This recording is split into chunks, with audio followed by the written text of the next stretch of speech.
অস্ত্রোপচার নয়, হাতেই ঝাঁকুনি, এমনই এক অভিনব চিকিৎসা পদ্ধতি এখন ভাইরাল সামাজিক যোগাযোগ মাধ্যমে। ভিডিওতে দেখা গেছে ভারতের এক ব্যক্তি নাকি হাতের জোরে রোগীর পেট থেকে বের করে আনছেন পাথর। কেউ বলছেন অলৌকিক চিকিৎসা, আবার কেউ ঠাট্টায় বলছেন এ যেন হাসপাতালের নতুন কমেডি শো।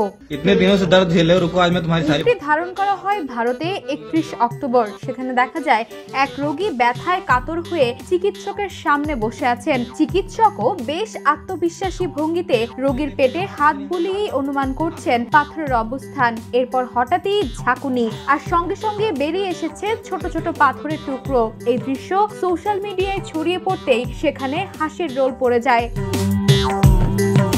নেটিজেনদের প্রতিক্রিয়ায় কেউ লিখেছেন দারুণ অভিনয়, তবে রোগীর এক্সপ্রেশনটা আরো প্র্যাকটিস করা দরকার ছিল। আরেকজন বলছেন ডাক্তারের নম্বরটা দিন, আমারও পেট ব্যথা শুরু হয়েছে। তবে চিকিৎসক মহলে অনেকেই এই ঘটনাকে নিছক ভণ্ডামি ও বিভ্রান্তিকর ভিডিও বলে মন্তব্য করেছেন। তাদের মতে পাথর অপসারণে অস্ত্রোপচার বা চিকিৎসা ছাড়া এমন পদ্ধতির কোনো বৈজ্ঞানিক ভিত্তি নেই। এদিকে ভিডিওটি এখনো ভাইরাল, যদিও এই ভিডিওর সত্যতা এখনো নিশ্চিত করা যায়নি। তবে এটি সামাজিক যোগাযোগ মাধ্যমে বিনোদনের জোয়ার তুলেছে নিশ্চিতভাবেই। Desk report, the news. দেশে দেশে সবার সাথে, দ্য নিউজ।